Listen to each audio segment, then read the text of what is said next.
When Möngke Khan fell on the slopes of the Sichuan in 1259, the world stopped breathing.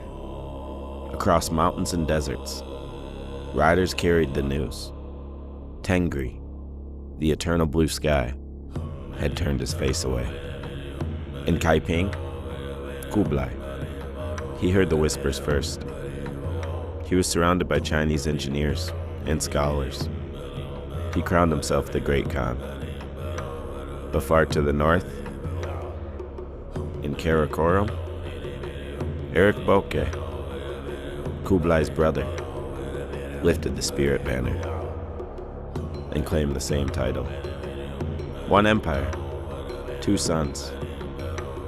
The steppe had no room for both. Erik struck first. His horsemen swept through Shimul Utu like a lawnmower cutting grass. Kublai's lines broke, wagons burning, banners collapsing into the mud. But Kublai learned fast. He tightened his grip on the granaries of northern China. He starved his brother's army of grain and turned famine into a weapon. By 1264, Karakoram was a grave. Men boiled leather. Mothers ground bark into flour. Erik surrendered, not to mercy, but to hunger. And while brothers bled each other dry, cousins tore the West apart. Hülegü Khan, destroyer of Baghdad, sat on a Persian throne. Berke, newly devout in Islam, he swore a holy war for the caliph that Hülegü had murdered. Their banners met on the frozen Terek River. The ice cracked. Horses and men screamed. Whole regiments vanished beneath the icy black water. 20, maybe 30,000 dead. Family against family. Faith against faith. The empire stretched from Korea to the Black Sea, but its heart had stopped. Every yurt whispered betrayal. Every caravan carried famine. Peasants in Rus paid tribute twice, once to Berke and once to Hülegü, and still starved. Tell me that don't sound fucking familiar. Superpowers arguing while fucking people are dying of hunger. Leaders hoarding wealth while their own people crumble. We call it modern policy. They called it divine right. Same disease, different fucking century. Kublai believed he could save the world by wearing two crowns. Great Khan and Emperor of China. He built palaces in Khanbalik, minted coins, listened to Confucian advisors. But to the old warriors, he was a traitor in silk. To the Chinese scholars, still a barbarian on a throne. He stood between two civilizations, and neither one accepted him. That's the curse of conquest. You either control the world, or lose your soul trying. And Kublai chose administration over honor, bureaucracy over blood. Meanwhile, Berke's conversion to Islam turned politics into piety. His imams told him that Hülegü was a blasphemer, that his war was righteous. And Hülegü, sitting in the Ilkhanate, answered with fire and siege weapons. Between them lay villages burned twice, and children sold 3 fucking times. You can see the echo. Every time ideology eats empathy, we repeat this. You can change the names. Cold War, Culture War, Click War. But the body count stays the same. Rewarding rage instead of reason. We used to ride for fame. Now we scroll for validation. Erik Boke starved for grain. We starve for attention. Different century, same hunger. In Persia, Hülegü's court grew rich and anxious. He dreamed of the faces he drowned in Baghdad. He built observatories to measure the heavens and astrologers to measure his fate. Every comet looked like retribution. Meanwhile, Berke prayed.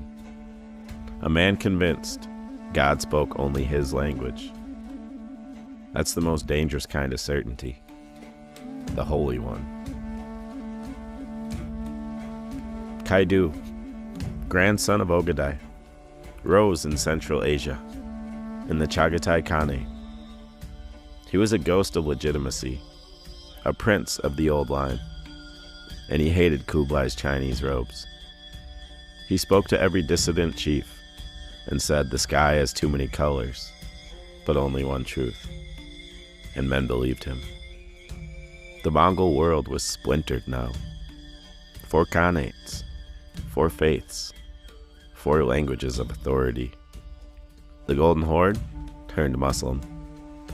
The Ilkhanate flirted with Buddhism, then Islam. The Chagatai line sank into tribal chaos. And Kublai's Yuan dynasty in China pretended the map was all united. It's what we do. We draw lines on maps when they mean nothing. We treat illusion as policy. We tweet unity while living division. From the Caucasus to the Yellow Sea, the world was littered with empty barns and broken alliances. By 1265, more Mongols had died fighting each other than Europe ever killed in defense. That's the real cost of a civil war. Not an enemy from the outside, but self-inflicted exhaustion. The steppe had gone quiet. Not peace, just silence after too much thunder. Kublai sat amongst scrolls and tax rolls, convinced he could write order into the wind. But Kaidu was already moving. He rode out of the Ili Valley with banners of gray felt, men hardened by years of famine. His riders didn't shout their war songs anymore. They muttered them, low and vengeful, like prayers turned sour. For every province Kublai organized, Kaidu tore down a trade post. For every monastery Kublai funded, Kaidu burned a granary. Their war wasn't about maps. It was about memory. Who still remembered the open sky? And there, somewhere between the Altai and the Oxus, a merchant whispered the new math of empire. He said a coin in China is worth less than a rumor in the steppe. He was right. Currency was collapsing, and rumor was priceless. The Silk Road, once the jugular of civilization, was now a scar. Caravans carried fewer silks and more soldiers. Cities that had grown rich off Mongol protection now built walls against them. Trade became extortion. Faith became propaganda. This right here is where the world learned that information is the new empire. Back then it was word of mouth. Now it's the feed. We used to ride horses. Now we ride headlines. And the people who control the stories, they're the new cons.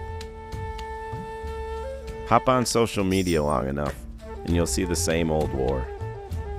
We think we're civilized because we fight with words instead of arrows. But tell me, when was the last time you saw mercy as a trending topic? In 1270, Kaidu struck again at the Talas River. Kublai sent his nephew, Nomukhan, to stop him. The young prince rode south with 10,000 men and never came home. Captured, imprisoned, ransomed, and forgotten. Kublai's dynasty still stood on paper, but his bloodline was bleeding into the sand. Meanwhile, the West burned slower. Berke died without heirs. Hülegü drank himself into fever. The Ilkhanate splintered between converts and cynics. And Persia, the jewel of the Conquest, slipped from their hands into the waiting arms of new dynasties. The wolves had eaten too well, but now they were starving. The empire still existed, in theory. Maps show it as one color, but maps lie. Under the paint, the parchment was cracking. And that's fucking politics today in a nutshell, isn't it? Maps, charts, polls, all pretending stability while everything inside fractures. We build coalitions on hashtags. We call echo chambers communities. And we measure legitimacy by engagement. Kublai measured his by how many bureaucrats he could hire. Different tools, same illusion. The Yuan court had its own version of influencers, poets, and chroniclers paid to praise the dynasty.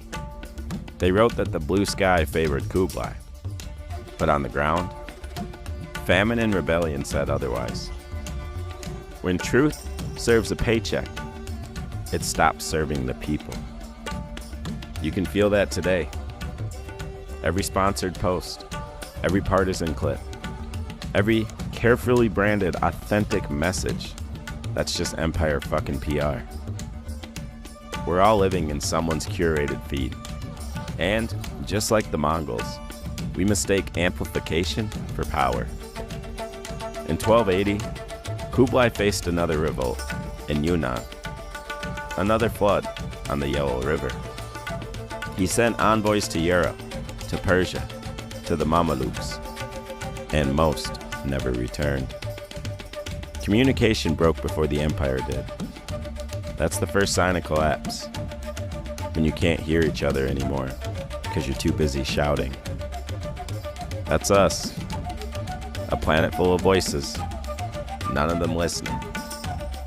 By the time Kaidu died in 1301, the war had lasted 40 years. An entire generation born and buried under the same war drums.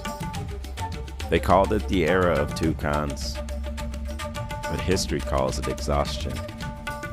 When I look at this moment in history, I see the same patterns pulsing through our veins. Superpowers obsessed with image. Parties treating facts like flexible banners. Media ecosystems that reward hysteria over humility. We are replaying the Mongol collapse in high definition. We laugh at history books, or we denounce them while we're starring in the sequel. We have the same blind faith in endless growth, the same refusal to share power, the same addiction to spectacle. They had minstrels and scribes. We have 24-hour news cycles and meme accounts. They killed for thrones. We cancel for clout. Either way, empathy loses. And racism, bigotry, denial, those are just the modern tribe makers. People terrified to admit their own fear, so they project it. Hate is camouflage for insecurity. The Mongols cloaked fear in divine destiny. We cloak it in patriotism, sarcasm, or just joking. But make no mistake, ignorance is not courage. Cruelty is not conviction. Pretending facts don't exist doesn't make you free. It makes you fragile. If you cannot handle truth, you are not strong enough to lead, to love, or to last. The wolves of the steppe tore each other apart because they forgot they were kin. We are doing the same thing with wires instead of swords. Every hate-filled post, every false headline, every willful blindness is another bite out of our shared body. The empire that conquered half the world died whispering to itself. If we keep mistaking noise for wisdom, we'll end the same way. History isn't prophecy, it's a mirror. And the reflection isn't flattering. That's it for this episode. Stay tuned for the next one. If you like the show, consider hitting that follow. And slide over to our Patreon. Anything helps, even $1. Alright, take care.